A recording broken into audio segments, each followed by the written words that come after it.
بسم اللہ الرحمن الرحیم۔ مرتے وقت انسان کو دو لوگ بہت یاد آتے ہیں۔ السلام علیکم ناظرین۔ مرتے وقت انسان سب کچھ بھول جاتا ہے، لیکن ایسی کون سی دوستی ہیں جسے انسان مرتے وقت ہرگز نہیں بھولتا؟ جاننے کے لیے ویڈیو کو آخر تک ضرور دیکھیے گا۔ عام طور پر یہ تصور کیا جاتا ہے کہ زندگی کے آخری لمحات میں ایک جنگ سے چل رہی ہوتی ہے۔ انتقال کرنے والے شخص کا چہرہ دیکھ کر یوں لگتا ہے جیسے وہ سو رہا ہو۔ چہرے پر بہت عجیب تاثرات ہوتے ہیں۔ موت کا عمل آخری سانس لینے سے ایک ہفتہ پہلے شروع ہو جاتا ہے۔ اسی دوران صحت متاثر ہونے لگتی ہے، جسم کمزور پڑنے لگتا ہے، چلنے میں دشواری پیش آتی ہے اور غنودگی طاری رہتی ہے۔ آخری لمحات میں کھانا پینا مشکل ہونے لگتا ہے۔ اللہ تعالیٰ قرآن پاک میں فرماتے ہیں، جس کا ترجمہ یہ ہے: اور کسی شخص میں طاقت نہیں کہ خدا کے حکم کے بغیر مر جائے۔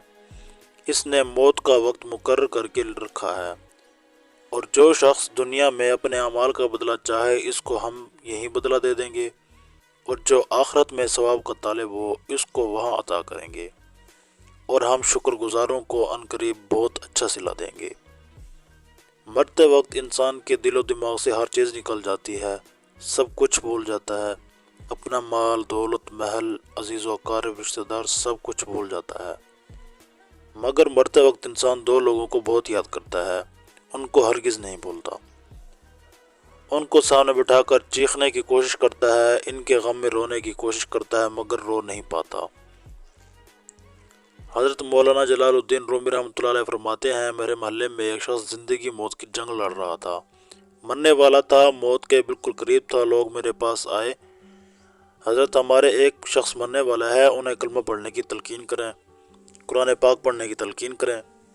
حضرت مولانا جلال الدین رومی رحمۃ اللہ علیہ فرماتے ہیں، میں اس مرنے والے شخص کے پاس پہنچ گیا، اس کے قریب بیٹھ گیا، اس کے پاس اس کے دوست، رشتہ دار، عزیز و اقارب بیٹھے ہوئے ہیں۔ اب اس مرنے والے کی آنکھیں چھت پر لگی ہوئی ہیں، پوچھ رہا ہے، اللہ نے اسے بولنے کی توفیق دی۔ وہ رو کر کہنے لگا، میرے بچے کہاں ہیں؟ اس کو نہ کمایا ہوا مال یاد آتا ہے، نہ دولت یاد آتی ہے، نہ عزیز و اقارب، یہاں تک کہ اس کے ماں باپ بھی یاد نہیں آتے۔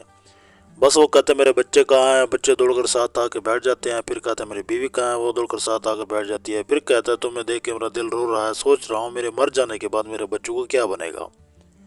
ہاں، جب مرتے وقت بچوں کو دیکھتا ہے تو اللہ تعالیٰ جب اسے دیکھنے کی توفیق دیتا ہے، ہمت دیتا ہے، جب آخری بار بچوں کو دیکھتا ہے تو وہ یہ بھول جاتا ہے کہ میرے مرنے کے بعد میرا کیا بنے گا۔ یہ سوچتا ہے، میرے مرنے کے بعد میری اولاد کا کیا بنے گا، میرے مرنے کے بعد پتہ نہیں میری طرح ان بچوں کا خیال کوئی رکھے گا یا نہیں۔ اس وجہ سے اس کی آنکھیں رو رہی ہوتی ہیں۔ بیوی کو نصیحت کرنے لگا کہ دنیا چھوڑ کر جا رہا ہوں، مجھ پر ایک احسان کیجیے گا، میرے ان بچوں کو قرآن مجید کی تعلیم لازمی دیجیے گا۔ ان کے منہ سے نکلا، اللہ کا نام میری قبر کو روشن کر دے گا، ان کا قرآن پاک پڑھنا جہنم کی آگ سے، اللہ کے عذاب سے دور کر دے گا، ان کو دین کی تعلیم دینا۔ ایک واقعہ ملاحظہ فرمائیں کہ حضرت سیدنا موسیٰ علیہ السلام ایک قبرستان سے گزر ہوا، آپ علیہ السلام نے دیکھا قبرستان کے قبر کے اندر مردے کو دردناک عذاب دیا جا رہا ہے، مردہ عذاب میں مبتلا ہے، اس کی قبر جہنم کے گڑھوں میں سے گڑھا بنی ہوئی ہے، بہت چیخ و پکار کر رہا ہے۔ حضرت موسیٰ علیہ السلام آگے چلے گئے، کام کرنے کے بعد واپسی ہوئی، جب آپ کا اسی راستے سے گزر ہوا، آپ نے دیکھا وہی جہنم میں جلنے والا شخص جس کو قبر میں عذاب دیا جا رہا تھا، اب وہ شخص جنت میں ٹہل رہا ہے، اس کی قبر جنت کا باغ بنی ہوئی ہے۔ آپ علیہ السلام نے دونوں ہاتھ اٹھائے، عرض کی، میرے مالک، تھوڑی دیر پہلے میں یہاں سے گزرا، قبر جہنم کے گڑھوں میں سے گڑھا بنی ہوئی تھی، تھوڑی دیر کے بعد یہ جنت باغوں میں سے ایک باغ کیسے بن گئی؟ اللہ تعالیٰ نے فرمایا، موسیٰ، یہ شخص جب مرا تھا مرنے سے پہلے اپنی بیوی کو حاملہ کر کے چلا گیا تھا۔ بیوی کا ایک بیٹا پیدا ہوا، بچہ تھوڑا سا بڑا ہوا، اس کی بیوی نے بچے کو مسجد میں بھیجا، قاری صاحب نے اس بچے کو بسم اللہ الرحمن الرحیم پڑھائی۔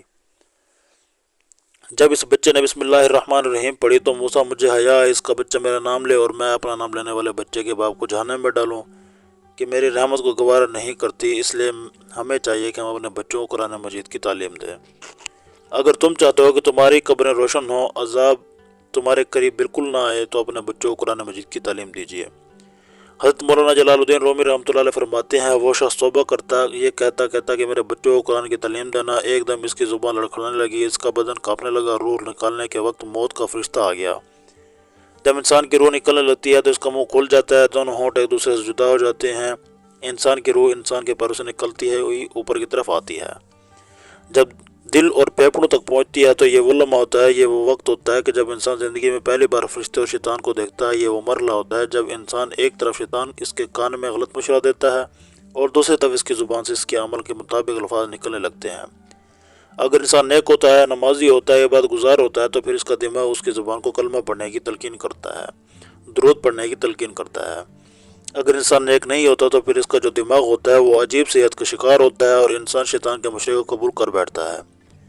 جب انسان شیطان کے مشورے کو قبول کر بیٹھتا ہے پھر کوشش کرتا ہے کلمہ پڑھنے کی، لیکن وہ نہیں پڑھ پاتا۔ ناظرین، آج ہماری آنکھیں کھلی ہیں، آج ہماری سانسیں چل رہی ہیں، اس سے پہلے کہ یہ وقت گزر جائے یہ زندگی کے لمحے میرے اور آپ کے لیے غنیمت ہے۔ آخرت کے لیے کچھ اکٹھا کر لیں، مرنے سے پہلے قبر کی روشنی بنا لیں، معلوم نہیں یہ پھر فرصت ملے یا نہ ملے، معلوم نہیں یہ زندگی لمحے یاد ملے یا نہ ملے۔ ناظرین، حقوق اللہ کے ساتھ ساتھ حقوق العباد کا لازمی خیال رکھیں۔ اللہ پاک ہم سب کو عمل کی توفیق عطا فرمائے، آمین ثم آمین۔